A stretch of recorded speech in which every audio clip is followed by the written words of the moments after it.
दूसरा प्रश्न, आपके पास संन्यास लेने के लिए आया हूं, लेकिन कल ही घर से पत्र आया है कि अगर मैं गैरिक वस्त्र पहनूंगा तो मेरे माता पिता रस्सी ले लेंगे।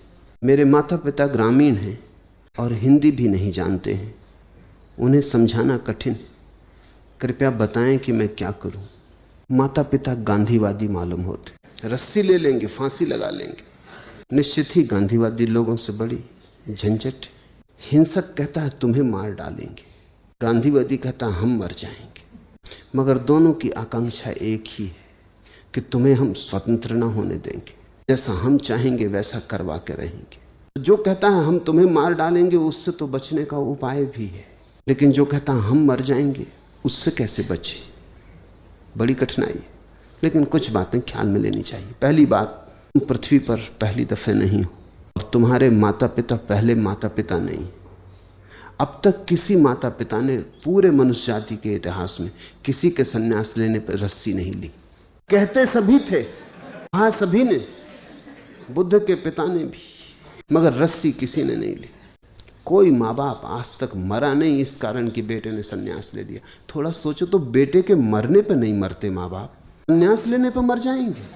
गांधीवादी धमकी है, आने की कोई जरूरत नहीं, 2 कौड़ी की है, इसका कोई भी मूल्य नहीं।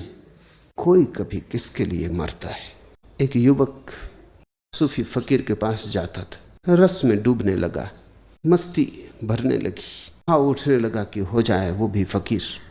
पर उसने कहा मैं हो नहीं सकता हूँ, मेरी पत्नी मर जाएगी, मेरे बेटों का क्या होगा, मेरे माँ बाप वृद्ध हैं, वो जी ना सकेंगे एक दिन, कई लोगों की हत्या मेरे सिर पर जाएगी, आप क्या कहते हैं? उस फकीर ने कहा एक काम करो, 8-10 दिन ये मैं तुम्हें श्वास की साधना देता हूँ, इसे कर लो।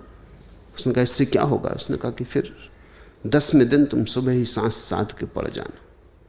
मर गए, फिर मैं आऊँगा, फिर सारा दृश्य अपन समझ लेंगे कि तुम्हारे मरने से कौन कौन मरता है। उसने कहा ये बात तो ठीक है। 10वें दिन 10 दिन उसने अभ्यास किया सांस को साधने का, फिर 10वें दिन सांस को रोक के पड़ रहा। रात से उसने कह दिया था कि हृदय में बड़ी धड़कन हो रही, घबराहट हो रही, ऐसा वैसा। तो घर के लोग तैयार ही थे कि मरता है, क्या होता। सुबह वो मर ही गया। छाती पीटना, रोना चिल्लाना शुरू हो गया। वो फकीर आया, बंधा हुआ सब षड्यंत्र था। उस फकीर ने आके कहा क्यों रोते चिल्लाते हो?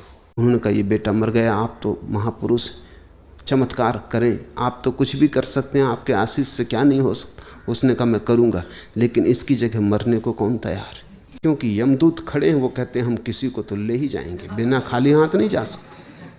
कोई और जाने को राजी हो तो चलो हम किसी और को ले जाएंगे, इतना मैं उन्हें समझा बुझा सकता हूं। पिता ने कहा कि मेरा मरना तो मुश्किल है, और भी बेटे हैं, उनका भी मुझे फिक्र करनी है, कोई यही तो एक बेटा नहीं है। माँ ने कहा कि मैं मर जाऊंगी तो मेरे पति का क्या होगा? बुढ़ापे में मैं ही तो इनकी सेवा कर रही हूँ। ऐसा एक एक इंकार करता चला गया। पत्नी जो खूब छाती पीट पीट कर रो रही थी, वो कहती थी मैं मर जाऊंगी। जब ये सवाल उठा तो उसने कहा अब छोड़ो भी, ये तो मर ही गए, हमको छोड़ो, अब ये तो मर गए, हम किसी तरह चला लेंगे। तो फकीर ने कहा बेटा अब उठ, अब क्या कर रहा है, अब पड़ा पड़ा क्या सोच रहा है? वो आदमी उठा और उसने कहा कि ठीक, अब ये तो मर ही गए, उसने कहा, और ये लोग तो चला ही लेंगे, मैं आया आपके पीछे आता हूं। किसी ने कभी रस्सी ली नहीं। इससे कुछ घबराने की जरूरत नहीं, इससे कुछ परेशान होने की जरूरत नहीं। और इस तरह की धमकियों से दब जाना बहुत खतरनाक है। इस तरह की धमकियों से एक बार दब गए कि सदा के लिए दब गए।